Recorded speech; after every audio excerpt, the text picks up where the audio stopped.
Thank you all very much for joining us today. This is MOL Group Corporate Management Plan, Blue Action 2035 Briefing. I am Takashi Hashimoto, President of Mitsui O.S.K. Lines.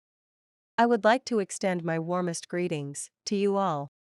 MOL has been formulating rolling type management plans since fiscal year 2017, and we have made progress in improving our financial standing and reforming our business portfolio. In the most recent 2 years, our financial standing has improved significantly, and we have also achieved the fiscal year 2027 ordinary profit target of 150 to 200 billion yen ahead of schedule in fiscal year 2021, which we set initially back in fiscal year 2017.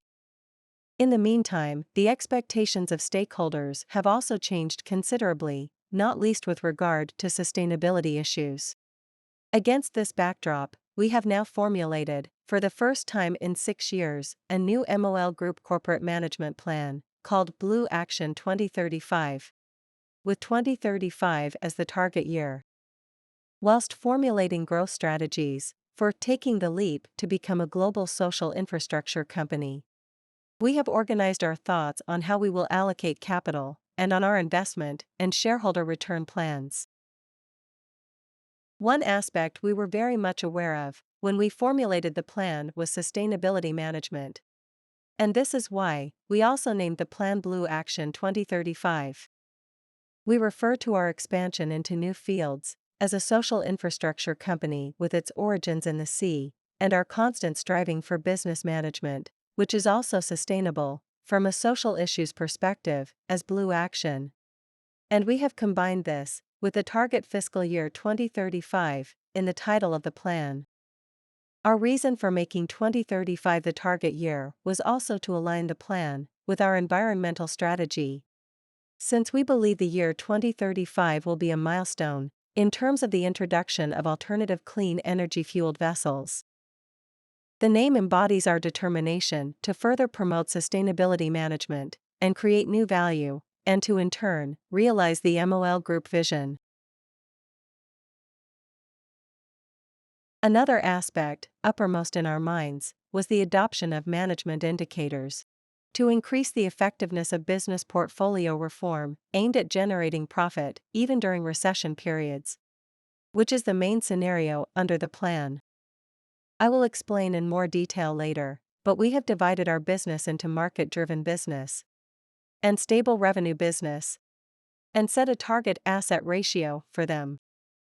In addition, we have set ROA targets for each business, and will pursue improvement in capital efficiency and appropriate business portfolio management. We will also implement more sophisticated corporate management, with an eye on adoption of IFRS in the future. By reducing overall volatility and continuing to generate profit, we will enable sustainable growth, whilst also aiming to deliver stable shareholder returns. For achievement of the targets under the plan, acceleration of global business expansion is the key, and we are also reviewing our organization and governance structure to do this, and are making a start from April 1st. We will report back to you all on progress in the future, and are determined to increase the effectiveness of the plan and further enhance corporate value through dialogue with you all. I will now hand over to Jotaro Tamura, Managing Executive Officer and Chief Strategy Officer, to explain the plan in more detail. I am Jotaro Tamura, Managing Executive Officer of Mitsui O.S.K. Lines, in charge of corporate strategy. I would like to explain the content of MOL Group Corporate Management Plan, Blue Action 2035, based on the slides. The events leading up to formulation of the corporate management plan are as explained just now by the President. Whilst inheriting and developing the 3 core strategies set out in the rolling plan, we will focus on showing general trends toward realizing the group vision and aim to achieve sustainable growth based on medium to long-term strategies. This slide gives an overview of sustainability management, and the corporate management plan is positioned at the bottom of the diagram. This latest corporate management plan is linked to our group corporate mission, group vision, and sustainability issues. This slide gives an overview of Blue Action 2035, showing the formulation process. Looking at the left side first, we conducted our own analysis of the long-term changes in external environment and reaffirmed our group strengths. We then defined vision for 2035 as our group vision and established core KPIs for achieving this. For business portfolio reform, which is the core part for realizing our vision, we formulated a rebalancing plan for our business, taking profitability and volatility into consideration, and we established a profit projection and investment plan, and financial plan and shareholder return policy to accompany this. Then, as execution strategies, we once again put the three core strategies, consisting of portfolio, region, and environment strategies, and initiatives to address the 5 sustainability issues of environment, safety, human capital, digital transformation, and governance, at the center of the plan. The MOL Sustainability Plan released last fiscal year is also positioned as part of Blue Action 2035. The content of this material is as shown in the overview, and I will explain the content item by item. The target year under Blue Action 2035 is fiscal year 2035. However, we have split the target timeframe into 3 phases of 3 years, 5 years, and 5 years, respectively, and have formulated the plan using the back-casting method. In Phase 1, from fiscal year 2023 to fiscal year 2025, we will maintain our vision for 2035 and target business portfolio. From fiscal year 2024, we will update our action plan annually, whilst monitoring the core KPIs. I will now move on to explain each item of Blue Action 2035. Long-term changes in external environment and our group strengths. Firstly, our assumptions in terms of long-term changes in the external environment and our group strengths are set out in slides 9 and 10. According to our long-term analysis of the external environment, expected impacts on the group include slow growth in demand for transportation, tighter environmental regulations, and the development of a circular economy. The slide shows details of our overall analysis, but we also conducted similar analysis for each business and referred to these in this plan.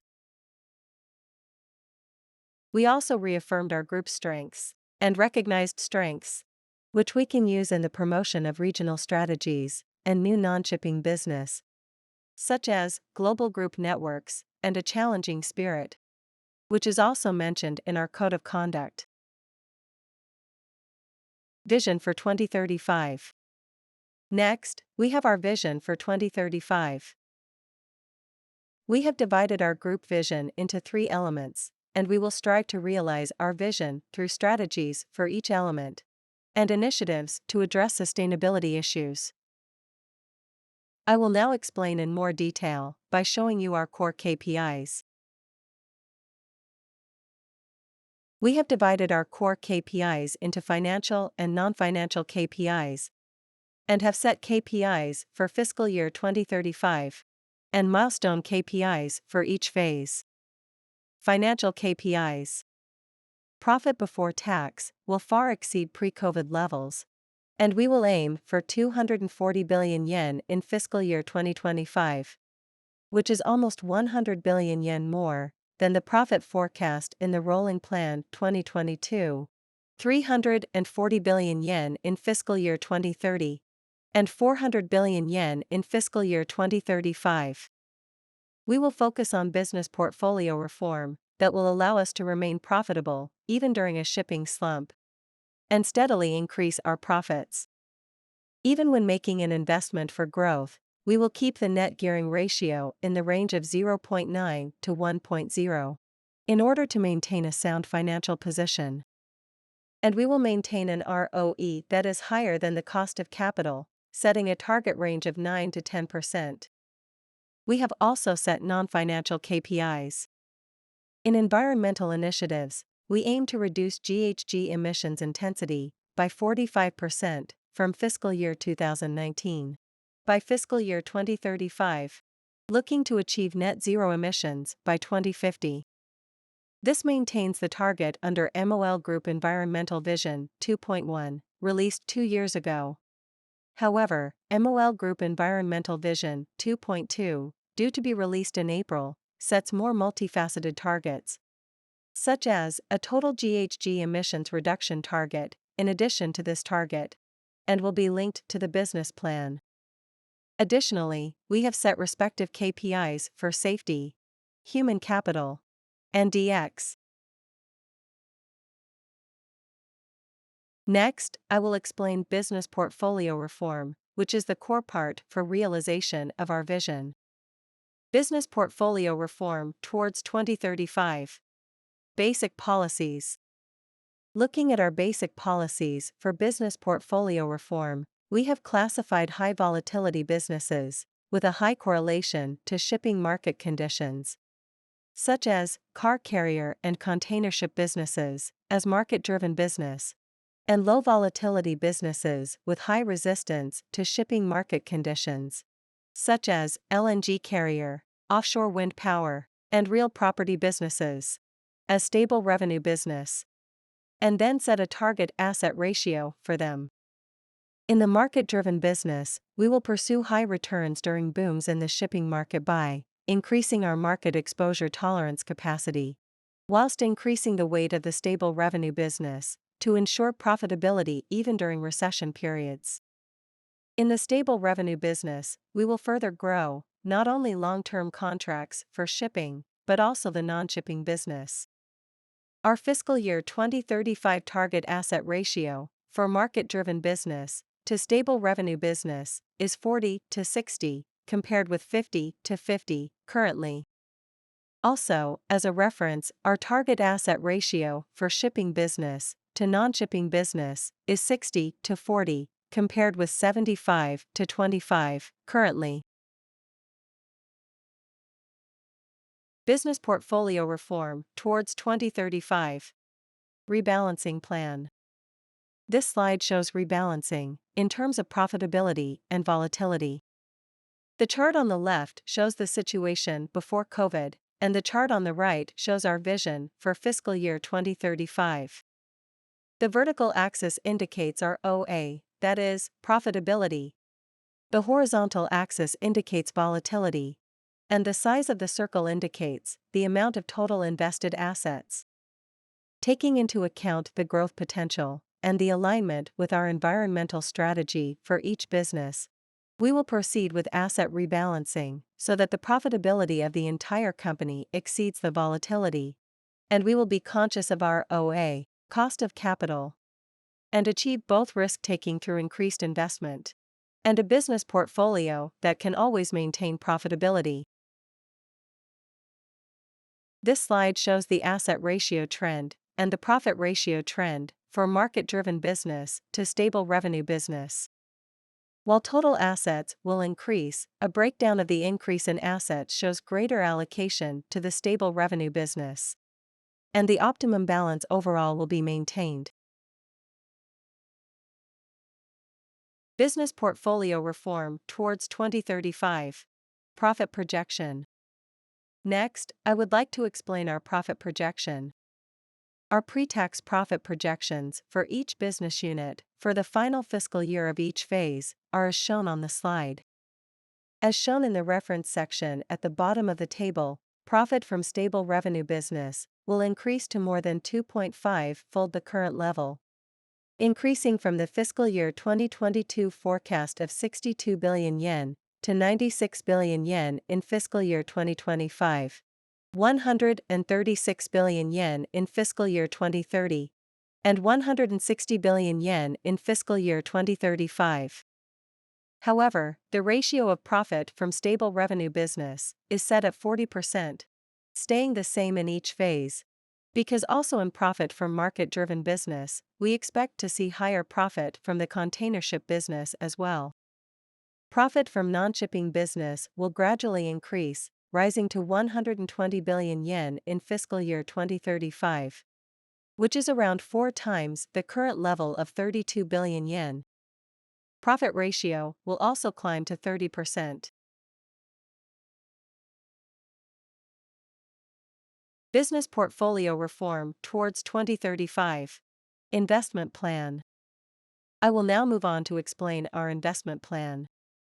Aiming for 7.5 trillion yen in total assets, including off-balance sheet assets.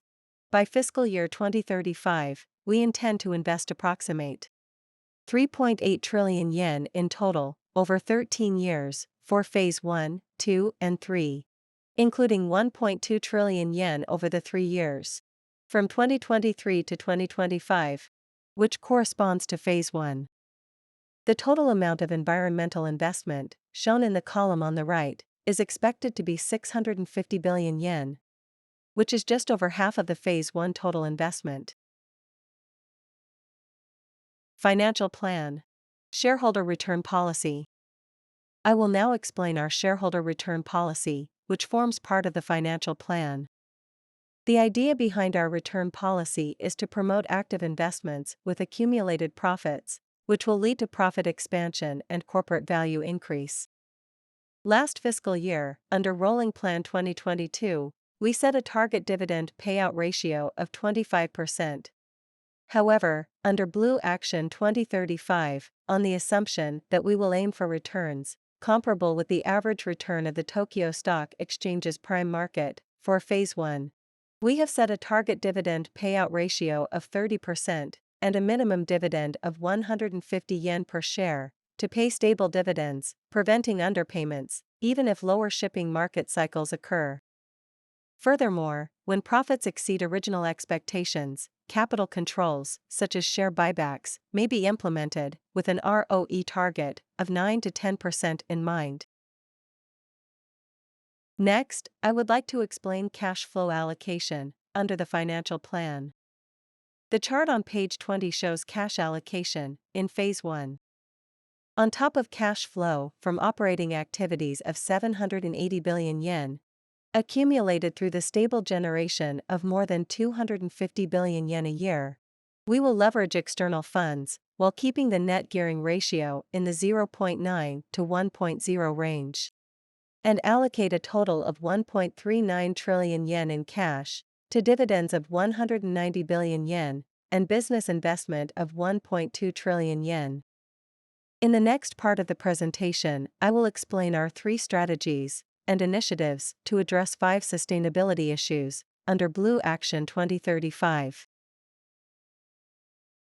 Portfolio strategy. First, I would like to talk about our portfolio strategy. Overall, to achieve an ROA that exceeds our OA cost of capital, we will continue to invest in the market-driven business, where high returns can be expected, while also increasing our inclination to investment in businesses that offer low return but stable revenue. You can see the definitions for ROA and our OA cost of capital described here.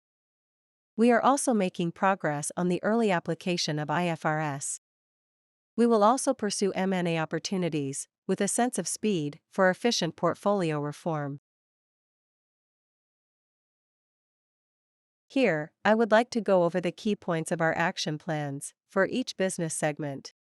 Here, we have listed the directions towards 2035 and our Phase 1 action plans for each business segment. In the dry bulk business, we will adapt to changes in the cargo mix and take a strategic approach to market exposure as we look to secure high returns during boom periods.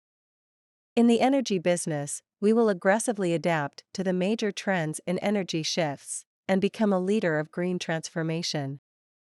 LNG carriers are one of our strengths, and we want to develop a fleet aimed at mid- and short-term contracts to advance our exposure to market risks to a certain degree. In the product transportation business, which accords for the majority of overall profit, we will further refine our competitive advantages in container ships and car carriers, while aggressively investing in logistics to achieve non-shipping business growth. For container ships, our plan is to maintain and expand the economics of scale gained through one, while building upon our advantages through environmental and digital strategies. For car carriers, we will lead on the environmental front to improve our standing with customers and also establish an advantage in the growing business for cargo from China and India.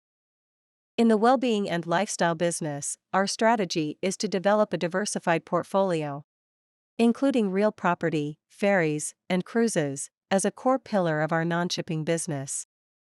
In the real property business, we will pursue domestic and overseas investment, mainly through Daibaru.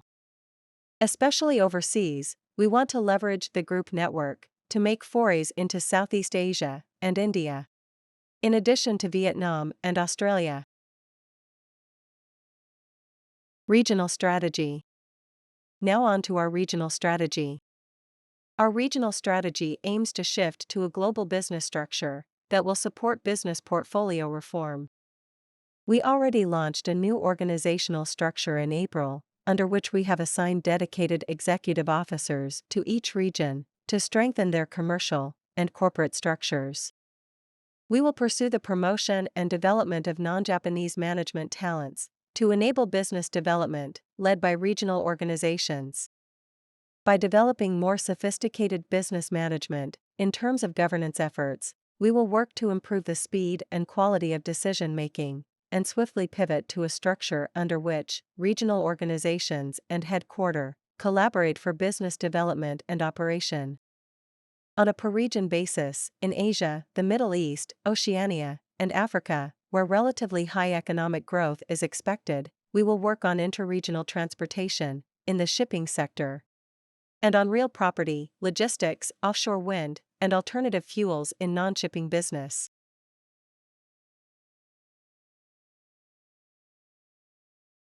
Environmental strategy. Now, for our environmental strategy. Under our environmental vision, by 2050 we aim to achieve net zero emissions across the group, in alignment with each business plan. This is an overview of Environmental Vision 2.2, which will be announced in April. There are no changes to the medium to long-term targets, and 5 actions to achieve them, said in version 2.1, formulated the year before last. But we have examined the existing plan in more detail and laid out a clearer path to GHG emission reductions. Here, I would like to describe the adoption of clean energy, which out of the 5 actions, has the greatest impact on business plans. In Phase 1, we will deliver 16 LNG-fueled vessels, including car carriers and VLCCs, with the exception of LNG carriers. We will also make preparations for the launch of zero-emission ocean-going vessels in the 2020s. In addition to developing our fleet, we will leverage our position as an off-taker to be involved with fuel procurement and the supply chain to support the development of a clean fuel supply chain in the shipping industry. Initiatives to address sustainability issues. Here, I would like to describe the key points of our initiatives to address sustainability issues beyond the environment.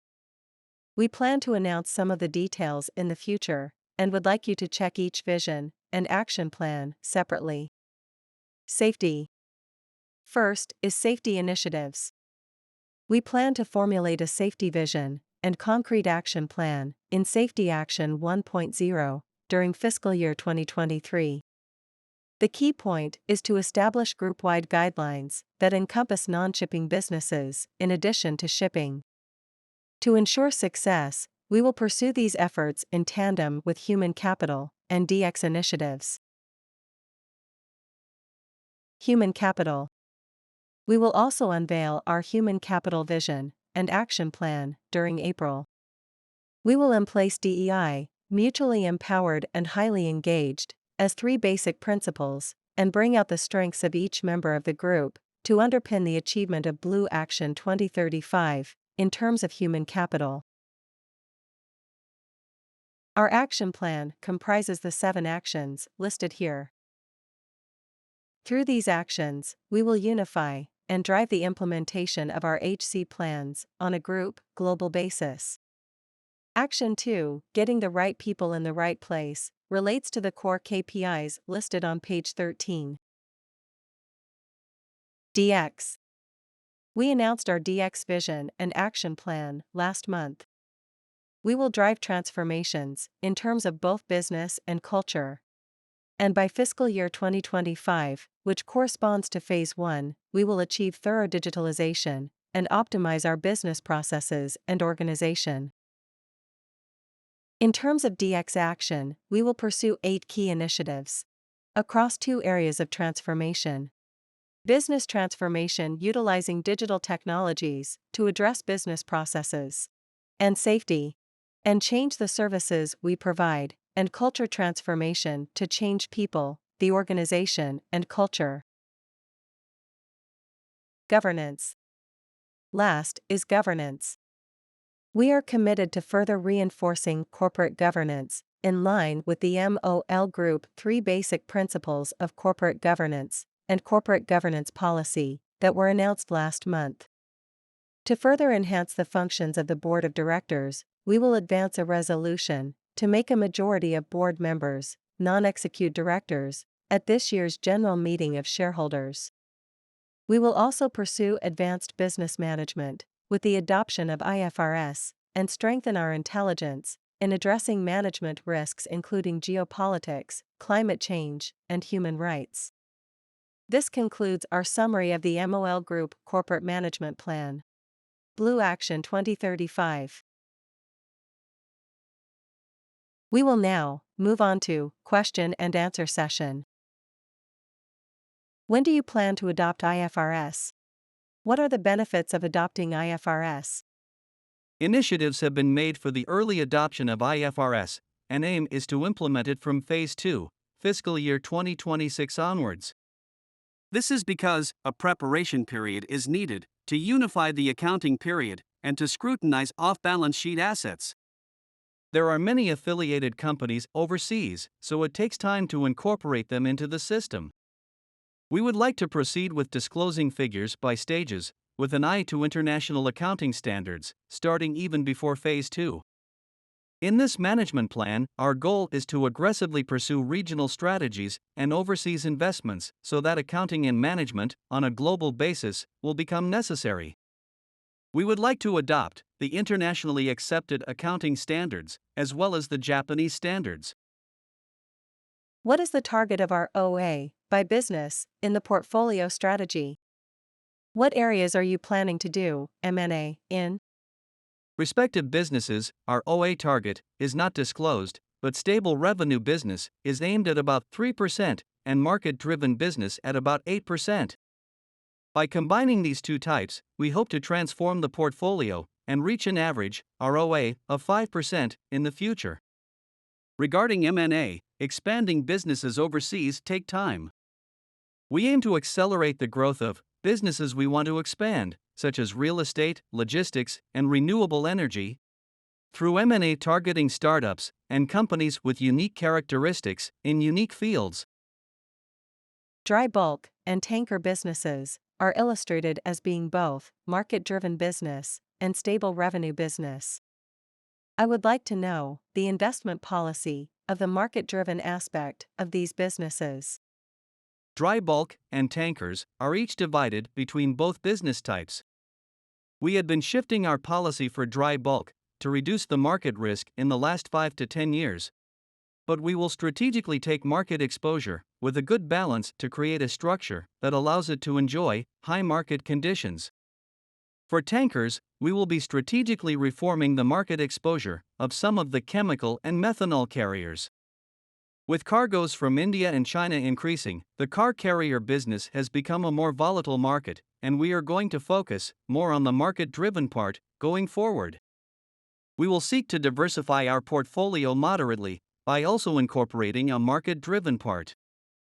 As we continue to order environmentally friendly ships and introduce new technologies, we will also be able to secure long-term stable profits as a joint project with shippers and users. What are the assumptions for market conditions of the container ship business going forward? What do you think of one's investment policy as a shareholder? The portion shown in the profit plan of the container shipping business is the equity method portion. We are assuming the market as a whole will be relatively low in the cycle around fiscal 2025. Due to the backlash of the favorable market, before fiscal 2023. After fiscal 2030, we assume that the market will return to normal. In the containership business, considerable and continuous investments in ships, containers, and terminals are required to maintain the network. One will continue to invest in those areas to strengthen competitiveness. In particular, a substantial investment is required to maintain its fleet with ships that use alternative fuels. The three parent companies of One have held back investment in the containership business for the past 10 years or so. So, One must now work on this. As One's M&A strategy, they acquired a slightly less than 30% stake in Atlas Corporation through Poseidon Acquisition Corporation. Containership market is cyclical, so we assume One will face some hard times in fiscal 2024 to 2025. But we are hoping that One has an ample opportunity to expand its business using the ample cash they generated at the right time with the right use. Is MOL Logistics positioned as a logistics or non-shipping company? Yes, your understanding is correct. For the well-being life business, profit targets are set as 19 billion yen, 29 billion yen, and 45 billion yen. What is the breakdown for each business? What is the purpose or significance of focusing on the B to C business? Up until fiscal 2025, while we will continue to invest in the cruise business, about 70% of the profit will be from the real estate business. The percentage of real estate business will decrease year by year and will be slightly more than 50% in around fiscal 2035. While cargo transportation to and from Japan is not expected to grow much in the future, the B2C business, such as ferries and cruises, holds promise as an alternative domestic business. We believe our company still has room to grow these businesses in Japan. In recent years, the way of using money in developed countries has shifted from tangible goods to intangible things, and the level of consumption in Japan has risen a notch. Just as cruises and ferries were getting popular before the COVID-19 pandemic. In addition to that, inbound tourism has started to return, so we think we can make a certain amount of profit by providing high value-added services. After studying the hard work and success of other B2C businesses such as hotels and restaurants, we believe we have potential to provide such high-end services. In addition, a certain level of consolidated profit, in yen terms, is meaningful for the management of the company, considering the risk of exchange rate fluctuations. Therefore, we would like to strengthen this part of the business going forward. A significant amount of negative free cash flow is expected by the investment plans. Since the net gearing ratio is set as the KPI, it seems that investment and dividend sources will be funded through debt financing. Is this understanding correct? If the shipping market declines more than expected, and the outlook for EBITDA or free cash flow of the company becomes unfavorable, is there any possibility of adjusting the investment plan and the minimum dividend of 150 yen? If so, which do you plan to adjust first? Your understanding is correct regarding the former. Since we are actively investing, we may not be able to cover it with operating cash flow, so we will invest or pay dividends by using debt. Regarding the latter, we will give priority to keeping the minimum dividend of 150 yen during Phase 1 until the year 2025. We were able to enjoy a record high performance in fiscal year 2021 and fiscal year 2022, but we intend to use some portion of the accumulated cash for future investments that will be needed in the future. For this reason, we maintain the dividend payout ratio of 20% and 25% during this period, respectively, which is lower than the market average. In that regard, even if free cash flow from fiscal 2023 onwards were to run short, it would make sense in the long run for us to continue investing, even if we use what we have gained in fiscal 2021 and 2022. So, unless anything extraordinary happens, the dividend will not go down below the minimum of 150 yen. How do you see the desirable equity level? Did that affect your idea of buybacks? Before the container boom, our company's capital was about 600 to 700 billion yen. So over time, we hope to bring it steadily up to 1 trillion yen. At the same time, we wanted to gradually improve the gearing ratio, which was extremely high at the time. However, the profit suddenly increased in a short period of time, and the gearing ratio improved dramatically. The shipping industry is destined to keep investing constantly to maintain the business. The shorter lifespan of a ship is 10 to 15 years, and the longer one is only 30 years at most. So, we'll need to keep doing scrap and build. With all this in mind, I think the ideal would be to keep the equity ratio at around 50% and continue to invest using debt. In that sense, it can be said that the amount of equity required has been accumulated by now. If that's the case, there may be opinions that we should increase the shareholder return ratio even more, but we desire to diversify our various environmental investments and business portfolios, and to increase the ratio of businesses with relatively stable earnings besides shipping. So, going back to our previous thoughts, we would like to gradually increase the size of our assets while maintaining the current level of equity and gearing ratio to some extent, and gradually increase the amount of equity required for that purpose. For the time being, we would like to set the shareholder return of about 30%. After phase 1 is over, with equity a little more accumulated, we would like to move to a slightly higher return ratio. On the other hand, if the market again moves significantly and the profit gets unexpectedly high again, it may be okay to increase the returns boldly. Including that in my mind, I have mentioned the possibility of share buybacks in this management plan. However, the basic line will be to continue to steadily increase capital little by little while increasing asset volume. In the future, the level of shareholder returns of Japanese companies as a whole is expected to increase further. What do you think about the timing to review the 30% shareholder return level? For the 3 years of phase 1, we will basically stick to 30%. If we achieve phase 1 as planned, we will review it again.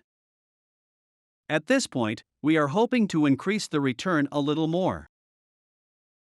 In the previous response, it was mentioned that in the non-shipping business, M&A is considered in overseas real estate, logistics, renewable energy, and etc. Could you tell us about your current competitiveness against your peers in these sectors? Each has its own differences, and so far, we have not been able to expand on a large scale. But there are opportunities overseas in each of these fields, given the network and the connection with customers we have cultivated through our main shipping business. Why is the profit from the energy business expected to increase significantly from fiscal 2022 to fiscal 2025? And what are the business environment assumptions as of fiscal 2025? The outlook of 42 billion yen in fiscal 2022 and 70 billion yen in fiscal 2025 shows that the investments we have built up over this period will start generating profits. In fiscal 2025, LNG and LPG carriers will be the mainstay business, while tanker business will continue to generate stable profits. What are your thoughts on the rationalization of idle assets, such as the sale of non-core assets or cross-held shares? We will actively promote the sale of idle or non-operating assets, including cross-held shares. However, the non-core asset included in the balance sheet is not much, so it will not be very large in terms of amount. However, this is an area that we would like to focus on, especially during phase 1. Regarding CAPEX, could you please tell me the breakdown of the required part and the deduction part of the 1.2 trillion yen for phase 1? There's no clear distinction, but phase 1 of course includes investments other than the usual fleet renewal. Investments in liquefied gas carriers, which are classified as stable income types for energy, and real estate, include incremental parts. Tokyo Stock Exchange has issued a report on companies reporting a PBR of less than 1.0 times.